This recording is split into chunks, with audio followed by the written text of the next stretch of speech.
For those of you who don't know me, I'm John. I'm going to only keep you for basically a minute of your time and then hand over to Ellen and Emily. Just wanted to highlight that today is our International Women's Day celebration. We've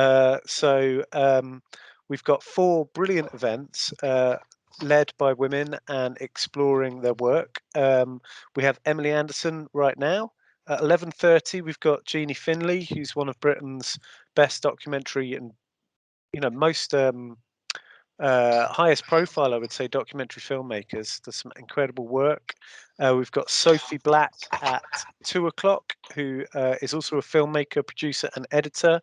And then Julie, I'm going to mangle this completely, Horodova, at 3:30 p.m., who is based in Amsterdam, street photographer working for a major national newspaper there. So we've got some superb people lined up. And then out of left field, we do actually have a guy on at 5 because Zaf Jandra, who couldn't make yesterday's meeting at very short notice, I had to reschedule him. And although it upsets the symmetry of our International Women's Day, we're going to have to roll with having him at 5 o'clock because he had to pull out from yesterday's at last minute. So enjoy the day. Should be an absolutely cracking day. And I will hand over to Ellen and Emily. Hello, right. The reason I'm introducing Emily today is because I know Emily from when I was at university in 2012 to 2015, and Emily was one of the lecturers there who it totally inspired me when I got in touch with Emily and to find out whether she'd like to do a talk to you and hopefully inspire you too. Emily has much industry experience and has been taking photographs for many years, has photographed many people and many famous people, and she's a wonderful person. And I'm going to hand you over to Emily to explain what she does, how she does it, and I'm hoping you'll all be as inspired as I am. Take care. Over to you, Emily. Thank you, Lenny, for that great introduction. Yeah, I remember you when you came first at Nottingham-Trent, Lenny. I don't know how much photography you'd done before you arrived, but I know that you ended up really doing quite well as a result of it. Very exciting. Yeah. So yes, I'm a practitioner, I'm a photographer, I'm also an educator, and I teach 2 days a week up at Nottingham-Trent. I live in London, I'm in London now, but I come up 2 days to do a 0.6 teaching theory and practice of photography of the BA, the MA and PhD. So it's not far from you, I think, from your lot, Nottingham College. So what I've done is a kind of fast chronology of my life till now. I've been working 3 decades, so you can imagine I've been produced quite a lot of work. So I've just brought a few highlights and things which I hope may be of interest to you. So this first slide was, I was at the Royal College of Art that was my degree, my postgraduate degree. Before that, I was at West Sussex College of Art and Design in Worthing, which was a traditional art college. And I got into the Royal College of Art, which I was very privileged to do. Thousands of people applied and 7 of us got in. I entered the New Contemporaries, which at that point was at the ICA. And they selected this photograph, which is the photograph that you see produced on the cover of Art Monthly and also on the right-hand side. It was the first time that I saw my photograph being used on the cover of Art Monthly. It was when some artist friends, they let me know. They said Art Monthly, who had photographed my picture that was hanging on the wall of the ICA, through the glass and published the photo, which is why it's quite a bad reproduction. My credit then was E. Andersen, so I had done that intentionally, so I was of ambiguous gender. Valdemar Janacek, the art critic, reviewed the exhibition in The Guardian and gave this photograph a special mention as exquisitely crafted travel picture. It probably shows a day trip in Dorset, but it has a parched, nervous tension of one of those American states where the postman always rings twice. So that was my first initiation, I guess, into published work. And it was a very bizarre way of reproducing the work without asking, but it was very, very good PR for me. So I left the Royal College, as you will probably do. I don't know I think you're undergraduates, but eventually you will leave and you will be wanting to find work. At that point, you could go around with your portfolio and actually see people. It wasn't all online at all. In fact, almost none of it was online. So I had a very, very large portfolio of prints, probably 30 by 40 inches, all mounted in a big portfolio case, struggling along the road. And I went to see a magazine called 19, which is that magazine on the left-hand side. And they immediately gave me work to do a lot of fashion. I'd never done any fashion in my life, but I'd had quite a lot of reportage photographs and art photographs, which I made at the Royal College of Art. And they thought they wanted to use me. And I was young and probably not as expensive as some of the more established photographers that they used. The art director from 19, Joe Hewitt, went to work at New Musical Express. And that's how I got into working for New Musical Express, which at that point was a very important music magazine. So I was very, very fortunate to get into that. So I worked for 19 for 2 to 3 years, and I did a lot of fashion for people like Joseph and other fashion designers. And at the same time, I then moved over to NME, where I worked for about 10 years. So one of the first shoots for 19 was this day trip to Blackpool. It wasn't a day trip. We actually spent a week there. And the fashion editor wanted to like Blackpool and wanted to bring her boyfriend along. So actually my assistant was the boyfriend, who didn't really know much about photography, but he was really good at carrying lights, because we had to light the Blackpool Tower ballroom, which was really hard. So I learned very, very fast on the job about casting. I had to cast the models, lighting. It was all at that point shot on transparency, which is there's no latitude basically with transparency, with color transparency. So it had to be spot on in terms of exposure. So NME, one of the first jobs I was asked to do, or maybe not the first, because the first job I was asked was Nico, was to go to New York to photograph some of the hip hop bands at the time, Salt and Pepper you saw before. And so people who were also connected to Sleeping Bag Records. So this is Tila Rock, another hip hop star. And Masters of Ceremony. For those of you who know your hip hop, you may or may not know these people. At NME, there were really, really good journalists. There was Stuart Cosgrove, who I went with to do these. And there was Lucy O'Brien, who later on did 2 books. She's produced 2 books on women and music, She-Bop, of which I'm in both. Seal, I also worked for, as soon as people saw that I was working for NME, they then asked me to work for other music papers. And this was a Japanese music paper. And this is Seal in Portobello Road. So I was in New York photographing the System, a band for NME, and I got them to stand on this ledge, because I've often photographed people high up. It was always the question of, when you go to photograph bands or musicians, where on earth to photograph them. You usually don't have very much time. And my friend in New York had this studio, and I got them. I don't think now you'd be allowed to do this, health and safety. They were a bit scared of heights, but I had to gesticulate as to what I wanted them to do. And I was obviously in the building down the next door, but quite at exactly the same height. And this became a poster and sold quite a lot, and postcards as well. Tracy Chapman, this was an NME gig, as in, I didn't do live music. I always said I don't want to do live. I always do people when I can meet them, usually on their own, or if it's a band, even a band, I'd prefer to be with them, preferably outside of a studio. And this was Tracy Chapman for her first album. And she was very shy. And I met her at her record label. It was just off High Street, Kensington in London. So there was the Kensington Gardens opposite. And I took her there and got quite a few photographs there in black and white and color. Some of those are in the She-Bop book. She's lovely, actually. Very, very self-effacing and not at all interested in presenting a persona, which is very unusual for stars. Blur, they already knew they were good. This was very early on. This was also for a Japanese magazine. They were feisty, even right at the beginning. So it was quite hard to kind of get them sorted and organized. This was actually in a studio. And James Bullitt. So I'd be photographing people knew I was photographing people. That's always been what I've been known for. And James Bullitt was an LA singer. She still is an LA singer. And she came over and I photographed her on the street. I often would just wander around with people, especially if they're complicated or worried about being photographed.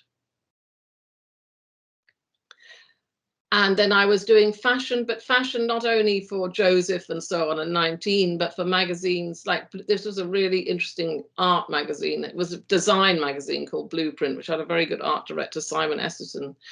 These magazines, or I think it's still true really, any kind of work that one does for publication, it's really, really important who the art director and picture editor are, because they can take you with them if they like what you're doing. So they liked the type of fashion I was doing, which was not very conventional. It was much more of a sort of, it's staged, but at the same time it could be like that. So it's not, it's sort of over glossified fashion that I did.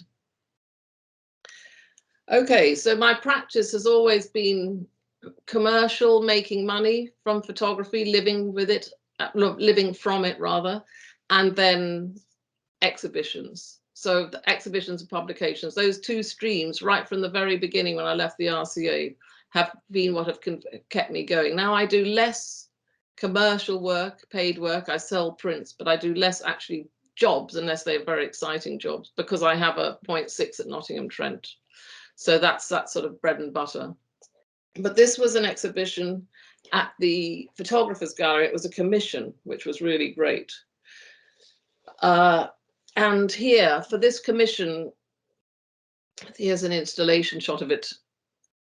They were sort of meter by meter prints hung back to back on these fishing tackle, basically. But the exhibition was in 1987, and it was in response to the title of it, which, as you could see, was The Body Politic, the representation of sexuality. And it was a group show, including Helen Chadwick, who's now no longer with us, Joe Spence, who's also no longer with us, John Copland and Sunil Gupta, amongst others. Sunil and I had been at the Royal College. We were very old friends, and so we were very fortunate to both be commissioned at the same time. And for this, the representation of sexuality, I chose to photograph women I knew with their fathers. And I asked some of them if they'd like to take part, and they agreed. So I'm interested in making photographs that tell a story and working in a series, which enables me to do this. So this was a very, very long series, which I still continue today, of portraits of women and their fathers. Usually I ask them where they'd like to be photographed, if it's interior or exterior. And I work very intuitively when I'm photographing, without a preconceived idea. So I don't go there and think I want to do this with Jack Scarlett and Jack Briley. I'll see how they respond to the camera and how they respond to me. It's very important, I think, in portraiture to have that three-way conversation, or two-way if it's just you and another person.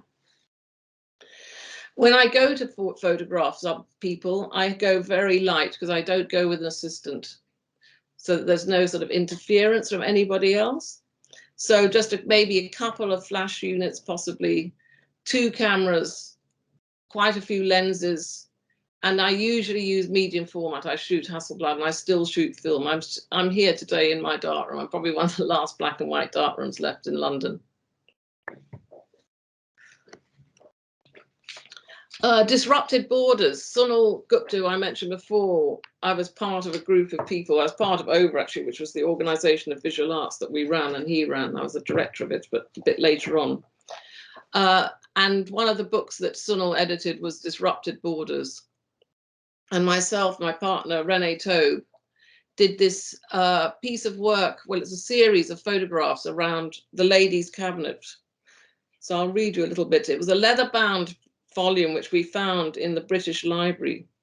It opens to the smell of must and mouldy ideas. On the frontispiece is an engraving of a skeleton leaning casually against a table, a book held in one bony hand. On the title page, the name of the book, The Lady's Cabinet, A Queen's Delight. The book is a compilation of old remedies for a variety of needs, from cures for colic to Relief from Pain of Childbirth. It's a 17th century publication, and that's the inspiration for our photographs. So we took the recipes or the remedies and then made photographs. I made the photographs to go with the remedies.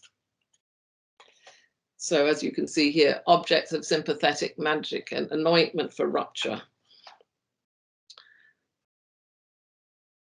And examples of the suitors on the right, that was actually sewn in onto leather. And then the young children that were weak in the limbs and can neither go nor stand. So there were all these different remedies with all the preparation for the recipes, which I then made and photographed.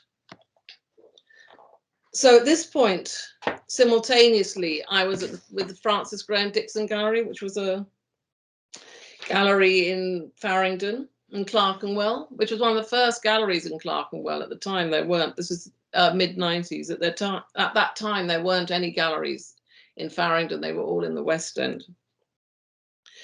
So this was my first solo show in a commercial gallery, and I was the only photographer represented in his stable of artists. The other people were either painters or sculptors, so it was a fantastic opportunity for me. And I was with Francis for many years until he stopped having a gallery, in fact.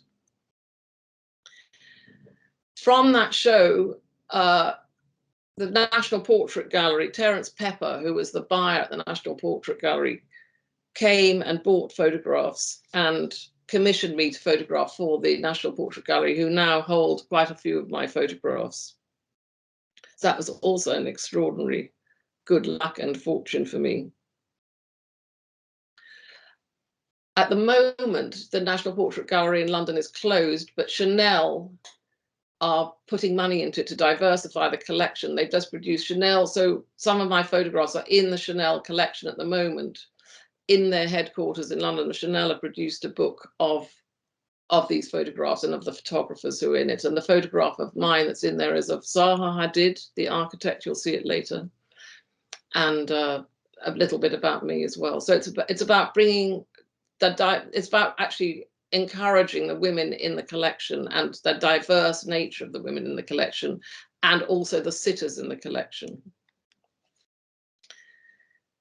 So meanwhile, I'm also making photographs while I'm being commissioned or hopefully working for somebody or other. Or somebody who would employ me. I'm also making photographs which are for exhibition and for sale. And so this is Remy, and I was inspired by Remy, who's a friend who was doing capoeira at that time. She was a very big capoeira fiend.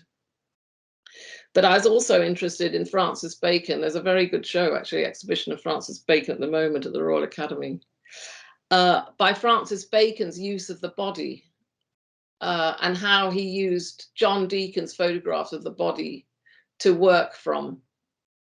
And so there's a painting by Francis Bacon with a light bulb. So it is an homage to that. And then this was very early days with Photoshop. I called it Remy and Fragments. So the fragments are all part of the construction of the story in relationship to Remy there, who's still doing capoeira, as you can see. These are large scale, very large AO prints, printed. They were early inkjet. So they just hang without frames when they're exhibited, just hang from the wall, usually just nailed to at the top or an equivalent. So no framing at all, just very simple. So Trellick Tower, this is at the foot of, like, 5 minutes away from where I am now. So I'm fascinated by this building. It's a modernist building by an architect called Erno Goldfinger. And I'd always wanted to get to the top of it to photograph it from it. And I did manage to do that eventually. I'll show you. So my darkroom and studio are situated at the foot of Trellick Tower. And I'd always looked at this iconic building and wanted to get to the top of it to make photographs. I remembered how I'd enjoyed photographing from a height in New York 20 years earlier. When I think of photographs I love of New York, most of them are black and white and show the vertical scale of the city. I wanted to do the same thing in London in color from the top of the tower. So I asked through official channels if I could access the roof to take photographs, and the answer was always no, because they were worried that I would throw myself off, and there was no persuading them otherwise. I eventually befriended a tenant who ran the committee to save and maintain Trellick Tower, which at this time was being neglected. The creche on the ground floor was closed and the common areas abandoned. The tenant had keys to the roof, which meant I could liaise with him, and he would let me onto the roof and lock me up there while I was photographing so that no one else had access to it. So I always made sure I had enough charge in my phone in case he forgot about me. So over the period of a year, I would photograph. Sometimes I would get to the top and London would be foggy, but this looked spectacular, but it wouldn't have worked for what I was trying to do. And I made a triptych in the end. So but it was a day, a dusk, and a night. And I've exhibited these as a triptych. So you go day, dusk, night, the three of them together over in many, many places. And Kensington and Chelsea College, an adult education centre just round the corner, exhibited them. And also what really pleased me is that they hung some of the photographs in the lobby of Trellick Tower so the people who lived there could see them. I'd like to go up there again. It's been 17 years. I got a Millennium Award to photograph it, to continue my photographing up there. And I'd love to go up there because London has changed so much. That skyline looking east and the Westway and so on has completely changed. You can see the parts of it there, but so much is different there, has changed since then. Another type of architecture, I was always interested in the King's Cross gas towers, and I knew they were going to develop it. And so I went and photographed that area before it changed. And I sold this print recently, and the person who bought it said, I didn't ever notice the statues on top. I assume most of you realize that those have been stripped in. They're Renaissance statues from a garden in Florence, 1600s. And another aerial view. I'm very interested in aerial views, as I've mentioned, but I'm also interested, of course, in how the city, how a view from the top will make the city, changes the view of the city. Clearly flattens it and makes it into patterns. And it's also, of course, dealing with perspective and all those things that photography and early painting was so interested in doing and continues to do, continually fascinates me. This church they've left, it's still there, but they've built all around it, as far as I can tell. There's a lot of modern building around it, but it's in the centre of town, in the centre of London. So this was my first book, Paradise Lost and Found. And it's a book of old factories and disused buildings and allotments. And the reason that those two are together is because the factories would have workers in them, obviously, and the workers would be wanting to leave the factories. And when they did, they would go to the allotment. There were often allotments, and allotments, a Schrebergarten, was invented in Germany. It was actually invented for children, but the children weren't as interested in the adults. So this is a combination of industrial sites and allotments. And I was traveling by train from Berlin to Weimar, and I saw this roof.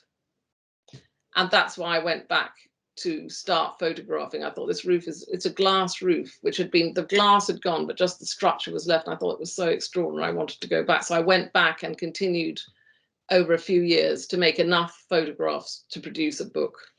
So this is the turbine hall with the roof above. It's black and white and colour. And here's an example of an old factory as well, part of the series. I'm very interested in people like Gordon Matter Clark, who was an artist who would cut into architecture as well. And if you get a chance, there's a really fascinating book by Fiona Andersen, Cruising the Dead River, about the waterfront in New York in the 70s and 80s, and talking about the sort of eroticization of the derelict building.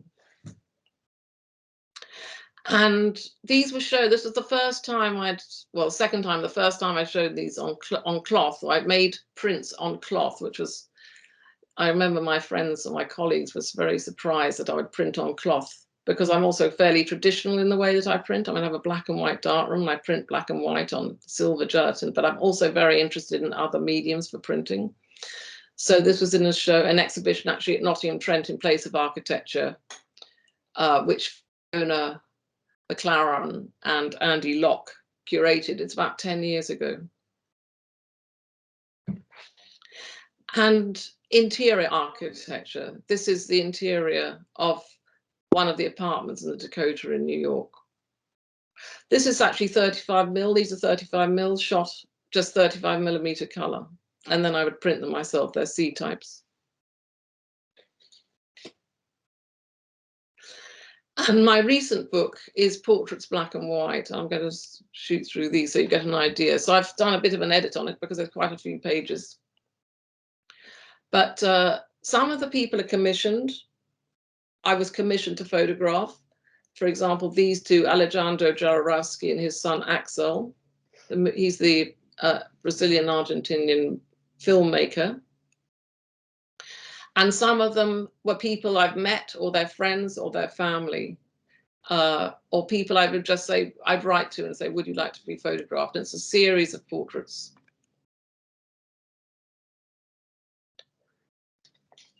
So Bill and Sansu. Bill was working at that point for John Galliano and his partner, Sansu. So again, as I mentioned, I'll let people know I'm coming or make a date with them. I went to their apartment.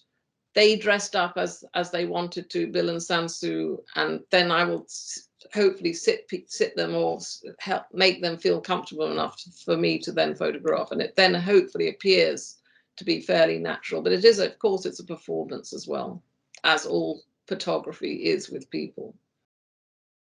And Nico was the first person I was commissioned to photograph for New Musical Express. Nico was a singer for Velvet Underground, also a model.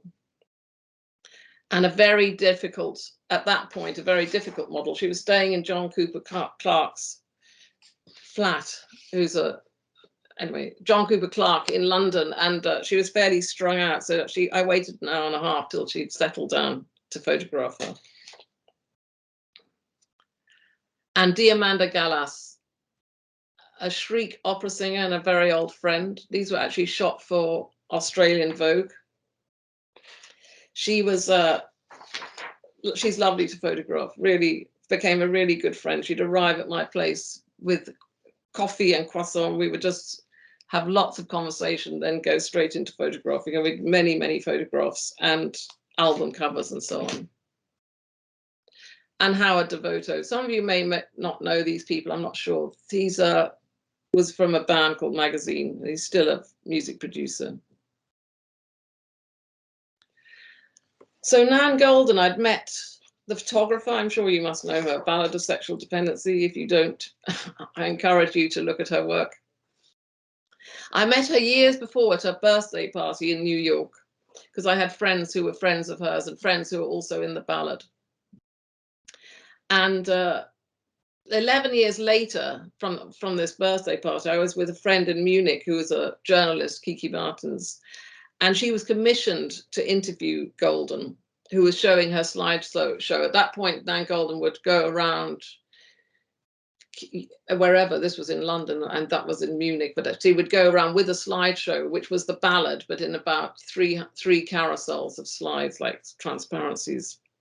So I went with my friend to reintroduce myself and asked if I could photograph her, and she was fairly reticent, but said that's okay, yeah, of course. And the next day we spent a day together and I photographed her, and this was actually on my friend's balcony in Munich. Lovely, very, very generous. And these are my parents. So the one on the left-hand side is both my parents. This was a setup photograph for a fashion shoot, in fact.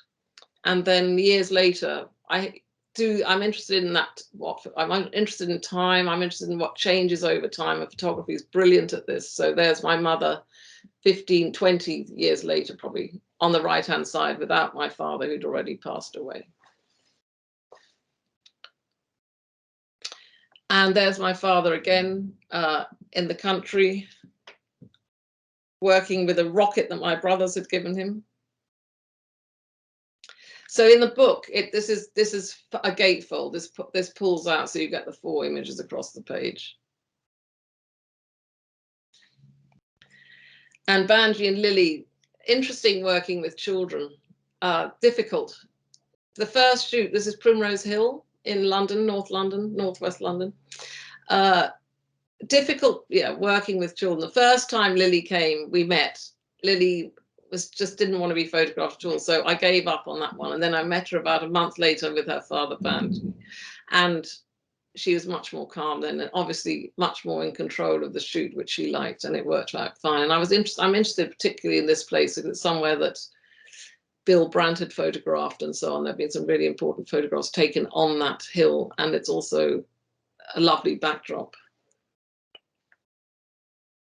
Eddie, he's a friend of mine who was in a book, Ecstatic Antibodies. Stephen and Lola Frears. Stephen Frears, who's the film director, and his daughter Lola, and then again 20 years later in their house they live in West London.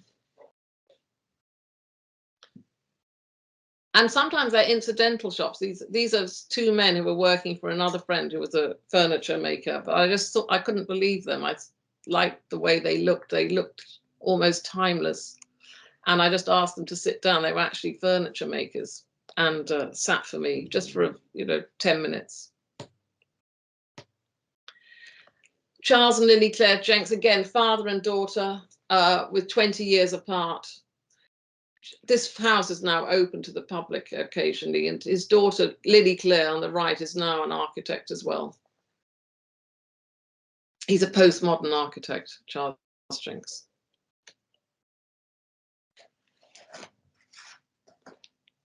And there's Helen Mirren and Miriam Makeba. This is a double-page spread. Helen Mirren, the actor, and Miriam Makeba, the singer, South African singer. This was an important photograph for me, the Jackson twins, because it won a Cobalt Prize, which is the equivalent of the Taylor Wessing now.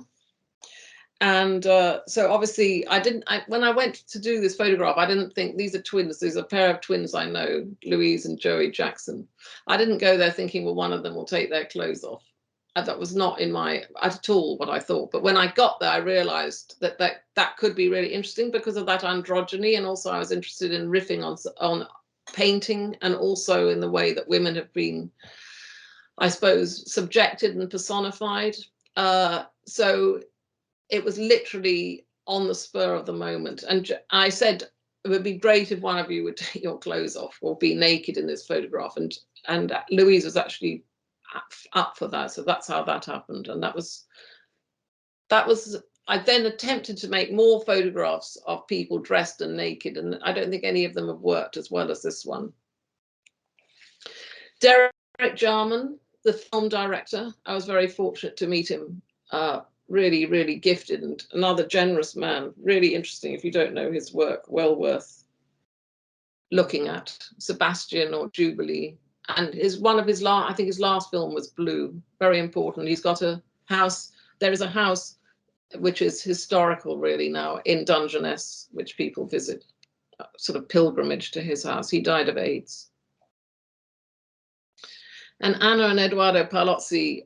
Anna was one of the people who inspired me to photograph women with their fathers, because she had her father's Eduardo Palozzi, who's a big artist, and I was interested in that dynamic. And this was actually at the John Soane Museum in London. And Eduardo wanted to be photographed there because it's something that's influenced his work over many years. So that worked. John and Andrea. So they're a couple, and I asked one of them if they would be naked, and that was Andrea, who accepted that offer or idea. And Joseph Rickvert and Ruth Fainlight. Joseph Rickvert is an architectural historian, and Ruth Fainlight is a poet, both in their interiors in London.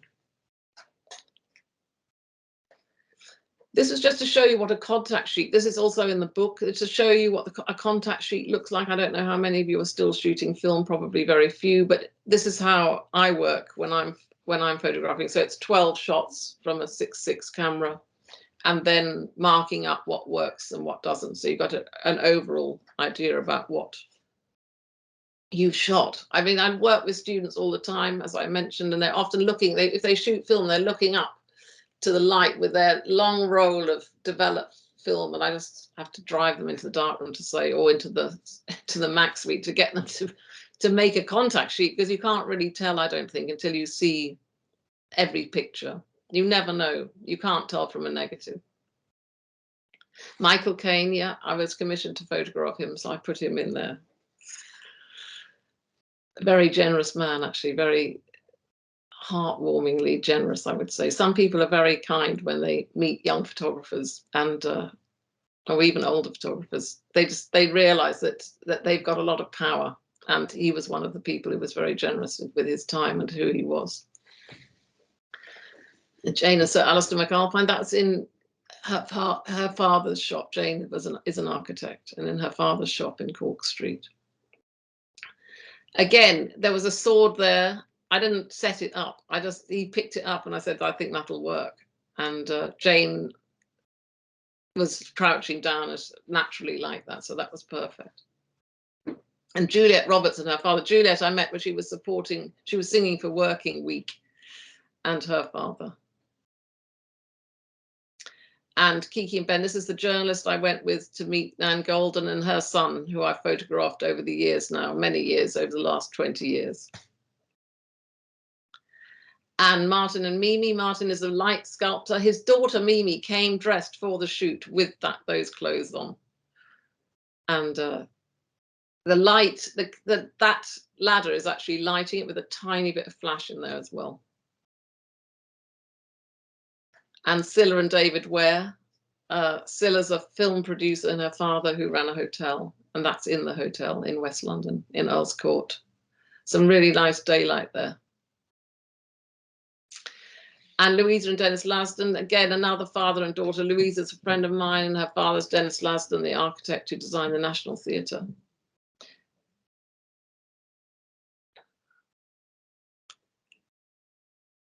I like this photograph. Molly and Martha and their father, Michael. Michael Nyman's a musician. He did the soundtrack for Jane Campion's The Piano, amongst other things. But he was so proud of these daughters. And this is shot in West London, looking over the Westway. And I photographed him. I was asked to photograph him for a magazine, and then I asked him at the time whether he'd mind being photographed if I came back with his daughters, and he was happy to do it.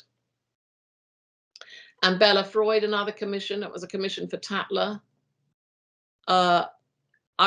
She was in a tiny flat of her sister's, so I said, can we go outside? And by some miracle, there was a cat there that just came into the shot. She's the fashion designer. And Peter Blake, Liberty, Daisy and Rose. Peter, who's a pop artist originally, wanted to be photographed on in his friend's steam fair. So that's where we are there with his 3 daughters. And Roald Dahl outside his house in Great Missenden with his daughter, Ophelia. And this is Zaha Hadid, who's the architect, who's unfortunately no longer with us. She died far too young. Who's in the exhibition and in the book that the Chanel have produced for the National Portrait Gallery. The National Portrait Gallery have part of this shoot in there, one of these photographs in their collection. And at the back of my book, Portraits Black and White, I've put stories. And the reason I did this is because people always want to know stories about everybody. Of course they want to know stories. I know the stories, but they don't know the stories. So I've written for each photograph, I've written about what the photograph was or why it was taken, or some anecdote around the images or around the pictures. And also the back here, I got to put in pictures like tear sheets with Diamandra and Howard Devoto and John Galliano, which I hadn't had, or Arthur Miller, which I hadn't put into my book. So that was the point of this, really, because my book Paradise Lost and Found, I had no words in at all which I don't know whether that was a mistake or not, but looking back on it, I think I would have had more words, because people want to know where you're photographing and how and why. And people particularly want to know about other people, of course. So this is part of the exhibition, or an exhibition of this. When I did the book, I also had a touring exhibition. This was actually at Nottingham Trent, and then I had a Nottingham Trent University. I then also had vitrines with some of the way that the work was made, so they could see, so that you could see prints, or that Diamanda's album covers, or contact sheets, or the tear sheets from the printers, and so on, and where the pictures have been reproduced. And there's the cover of the book there. These again were hung on cloth. Apart from loving what ink does onto cloth, and how photographs, they become sort of almost three-dimensional. They're very, very easy to transport. So when I show abroad or anywhere else, actually, I can just roll them up, iron them when they come out, and these are held on the wall with magnets.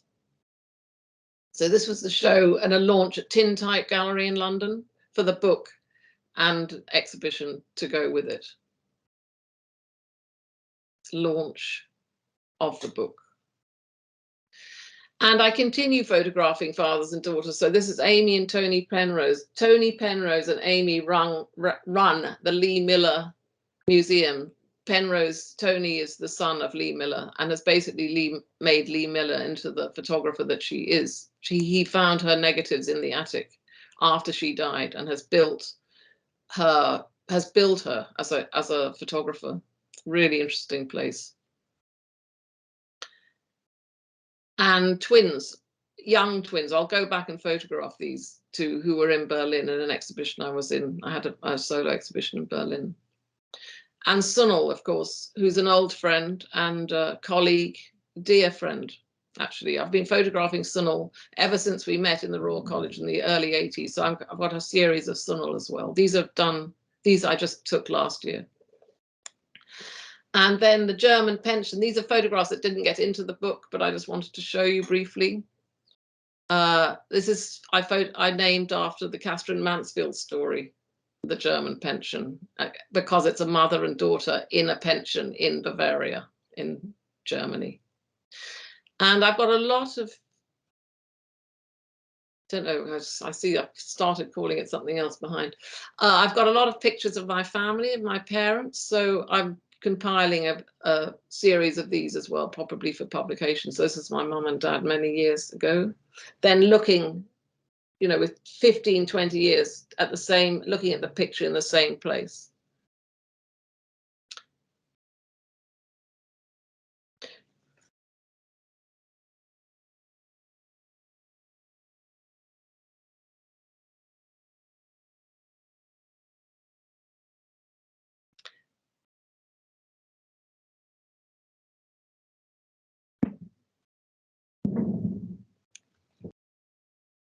And that's it, Ellen.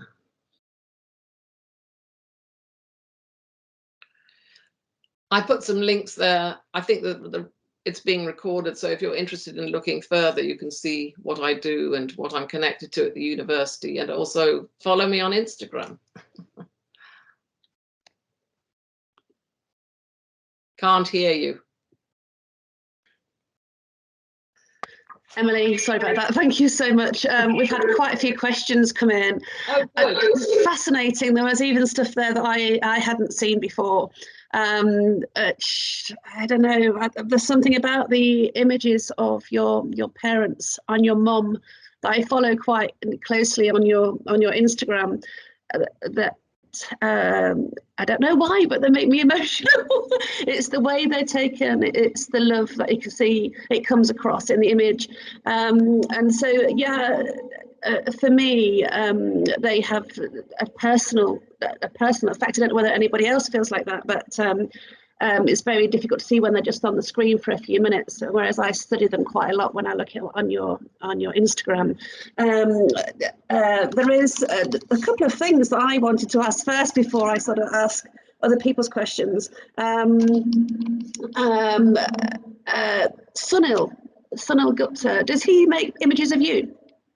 Yes, there are quite a few of me. In fact, there's one with an ex-girlfriend that's a postcard and has become a really bestseller. It's called Really? Yeah, it's called Lisa and Emily. Yeah. Oh, let me write that down because It's in the Tate Gallery and it's hanging there. I think in the Tate Britain, but it's also in the Tate Modern. It's been quite a lot, and it's in his books.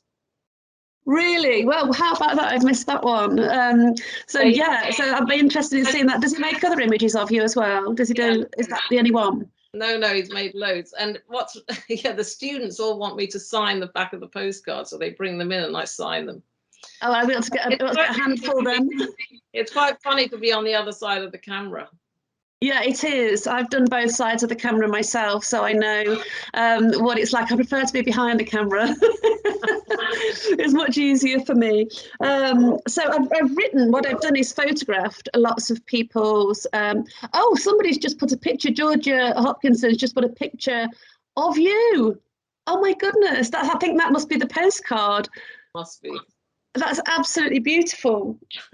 So Georgia Hopkinson she works with us, and she used to come to Trent. She came to Trent, and she now works with us at Nottingham College. So yeah, there's quite a few questions here that I've got. Now, what I've done is I've photographed them on my phone because otherwise you keep rolling backwards. So I'm going to go through a few, if that's okay. If anybody's got any more, please keep them coming. Let me get through to my gallery. So let's go backwards. Okay, so John Simpson was music photography quite male dominated at the time? And people like Anton Corbin, Steve Gullick, and quite a lot of coverage are women in music photography given the same level of attention? Good question. No. Anton Corbin was before me. Anton Corbin had run out of NME in a hissy fit because he didn't like something that was being done to his photographs. Penny Smith is somebody who's been around, and Jill Furmanowski, and of course Jeanette Beckman.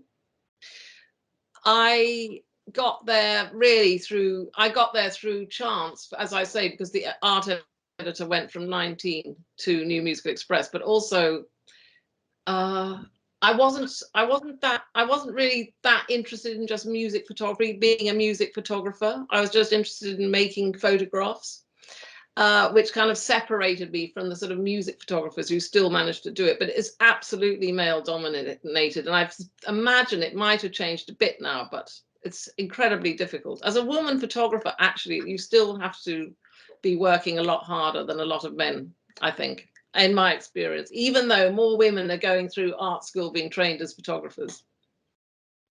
I remember the story of coming out of going into the National Portrait Gallery while a friend was coming out, and he said, "Oh, I've just been asked which women portrait photographers I know," and I just couldn't believe what he was saying. He was basically saying, looking through me, even though he knew I did portrait photography. It just doesn't enter the radar. But there were a lot of good women journalists like Lucy O'Brien, for example, on NME, who were very supportive, and so was Stuart. So I was lucky from that point of view, but not easy. No, very difficult. So how long have you been actually taking photographs? What those first ones that you took? When was that? Late 80s. Late 80s. Yeah. The hip hop and Nico and everything is late 80s. Yeah. Okay, so there's a question I want to ask. How do you feel that the digital age of imagery, as opposed to analog and film, helps and supports young people now? Do you think it's easier for them nowadays than it used to be to get work in the photographic industry?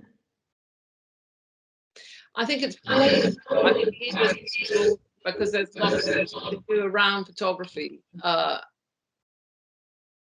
If you have digital skills, you need, as assistants, if you've got good digital skills, for example, you can get a lot of work. And if you can use moving image as well. which you can very easily do if you've got an SLR that takes moving image, and learn Final Cut Pro or whatever it is, whichever programs you can, Lightroom and so on, Premiere Pro. Yeah, I don't know if it's easier, but I don't think it's easier to make good photographs, but I think that the industry is broader. It's sort of flattened and broader now, and it's more about all the other digital areas around making photographs, or that it support the industry.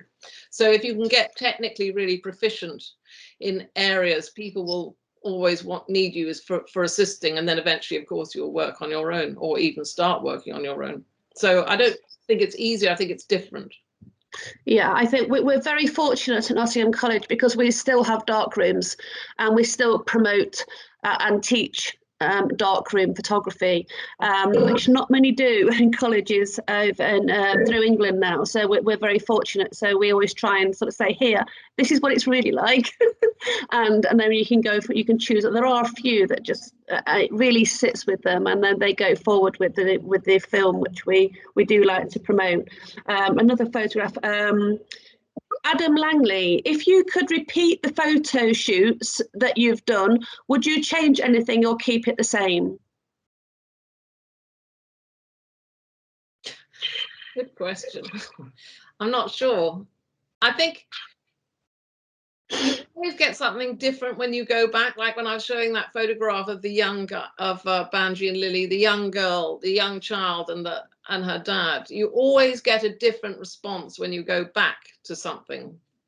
So I don't know if I'd want to change it, but I would be. Sometimes I'm interested in it, and that is partly why I'm interested in going back to photograph people after all the years, because I'm treading those steps. But of course, everything has changed. So yes, I'm doing that in a way, aren't I? Because I'm going back to sometimes the same people, but with decades or many years between it. So I am interested in doing that, and it does change it, and it keeps me lively and interested. But also that thing that I was talking about, photography and what photography does. I mean, the moment is over. It's already history. That fascinates me. So yes. That's one of the things that fascinates me, and I think it was you that brought my attention to that many years ago, and so it has stuck with me. But I think the work where you've sort of photographed and then gone back 20 years later is something that, wow, and that's only something that wisdom can do. And so it's worth looking at now, isn't it, for youngsters that are starting now and probably want to do something like that, is looking at what they're doing now and then revisiting every so many years to make this sort of work. It can't be done in a few days. So that's interesting. Okay, John asks, why shoot analog over digital? Slower. I like the slowness of it. I like the way that the sitter or the people I'm photographing respond to it, because people, if you take out a camera which looks old, people are very interested in it. They don't take it for granted. I like printing as well. I like printing from a negative. I actually enjoy the process of printing, which is very different from sitting in front of a computer, which we do all the time. I like the practice. I like the movement involved. I like it because it's a sort of it's an art, isn't it? You have to be good at it to produce something at the end of it, which is not always the case with digital. You can get away with actually quite a lot with digital, which you can't do with analog. I just prefer the materiality. I prefer storing it. I know where my negatives are, for example. It's easy to catalogue. It's simple things like that I prefer about it. And there are several people that have asked about your inspiration for some of your projects. You can see by the one where you've sort of got the book project, and you've read something that's inspired you. I'm quite interested in talking to students about things that they've read that have made them think about making images.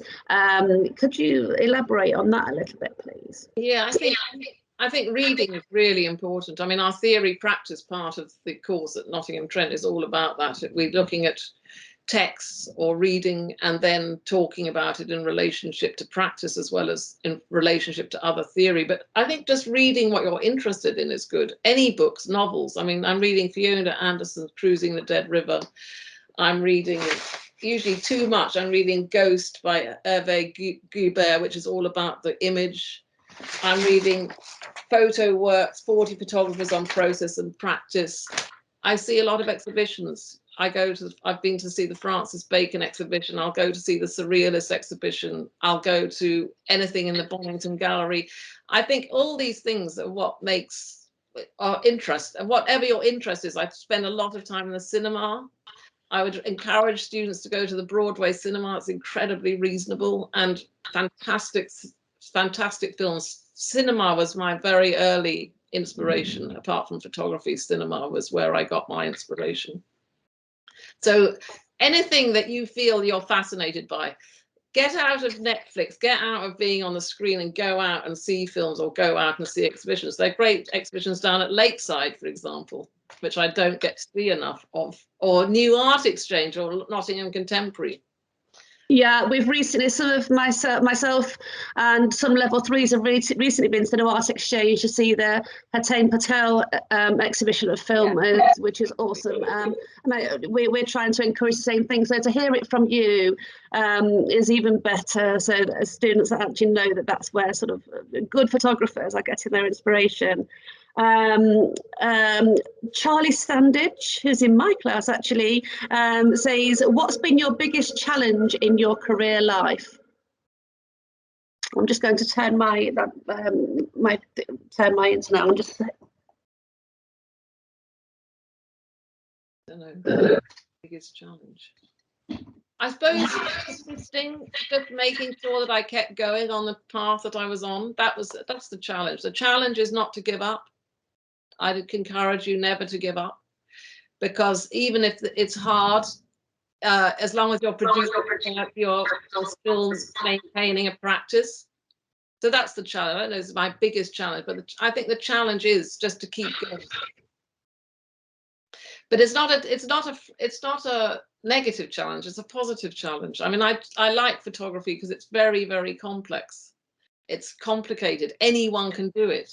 We're disseminated. The amount of images now are everywhere. How can we make images that arrest somebody, or for a few minutes, for a few seconds even? How can we do that? That's the challenge.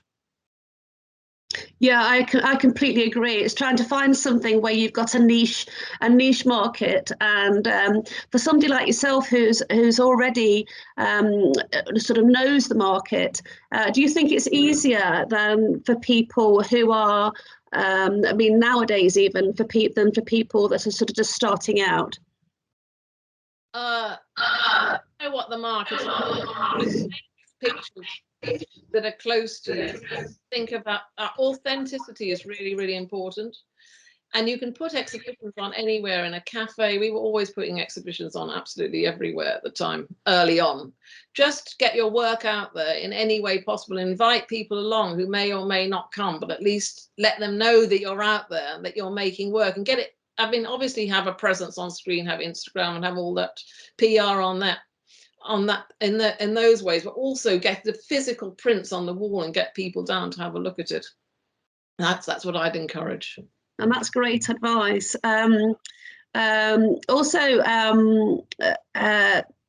You've photographed many people, many famous people as well. Do you have a favourite? No, very difficult. Like working with Amanda Gallas, as I mentioned, who's a old friend, because we built up a relationship over many years, and that was really, really privileged. That's a real privilege, but not favorites. A lot of these people are very, very generous, but they don't have time for you to know what the favorite is. Sometimes I like the result, but I don't know if they're my favorites. Yeah, and Deborah Jury's asked and said, such incredible work. Is there anyone that you've not had chance to work with but would like to? Yes, there is actually. The first I want to photograph is Nick Cave. I've got to start pulling a few strings. I'd really like to photograph him. Really? I love his work. I love his songs. Yeah, and he's an interesting shape. You know, he's very long and thin. And he's an interesting, I think he's got an interesting, I'd like to work with him. Yeah, that's somebody I'd like to photograph. Would you work with him as piano or just on his own as a portrait? I think. Sorry? Just him, I think. Just Nick Cave on his own. Yeah. Maybe he lives in Hove, maybe somewhere on the South Down, something like that. Oh, you got to start pulling some strings then. Yeah, I can do it. I haven't managed to do it yet. I think that's it. We're sort of running out of questions here. What's Molly Dalzell wants to know what's the hardest shoot? Oh, for my school magazine, I had to light Streatham bowling alley with 10 people, no, 7 people in clothes. And I'd never done any lighting like that in my life. I was straight out of college. I had a good assistant though, who'd assisted a very good fashion photographer. It was a nightmare, but I pulled it off. I say, I was working with transparency, which has no latitude, not like with digital, where you can be 3 or 4 steps or stopped out. And to get the clothes and the people looking good and the action in a bowling alley. I don't know if you ever get a chance. You could do it now. It wouldn't be so complicated, but on analog, it was very, very hard. That was a learning curve, as was Blackpool Tower Ballroom, with people dancing and models and the organist playing. Enormous, very hard. But after I did those sorts of shoots, I realized I could actually tackle most things. Yeah, I think we've all, as students and professional photographers alike, have all had jobs where they thought, "Oh my God, I'm crap. I can't do this. I'm never going back to the again." And then you wake up the next morning and go, "Right, how could I have done it differently?" And I think that's, like you said earlier on, about carrying on and just keeping going, even though that you come across problems or objects that you can carry on. The other thing is, take friends with you who are good at certain things. There are certain people who are really, really good at lighting or taking light readings, or I don't know, keeping you calm. Take people with you on shoots when you're nervous. I think that's always what I encourage students to do, or people who are just starting out, because you aren't expected to do everything on your own. You just need someone maybe just to say, well, what do you think? Do you think this will work? Shall we do this? So I'd encourage you to take people who maybe have other skills or are stronger in other areas than you are with you on the shoot. Yeah, that's great advice as well. Has anybody else got any questions? If you want to, can you sort of either put your hand up or text me straight away on the chat? We met over 100 people joined, Emily.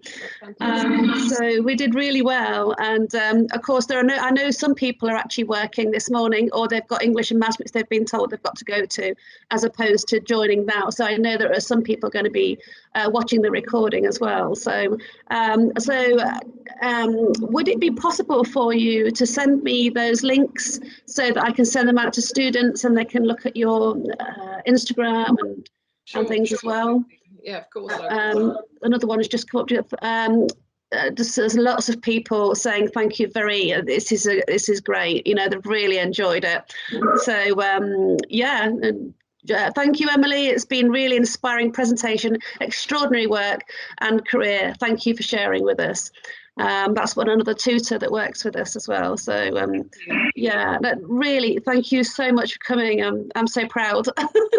I'm so proud to know you, and so proud that you've come to talk to us about some of your work, and that you've spent time and given us the time to do so. And hopefully you'll come and see us again.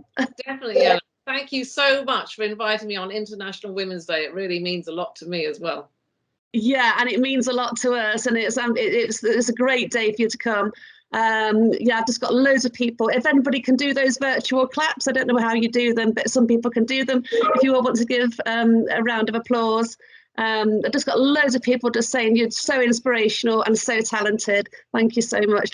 People just keep pressing, saying thank you, so inspirational. Oh, thank you very much. It's really meant a lot, and I'm just so pleased. Thank you, and keep in touch.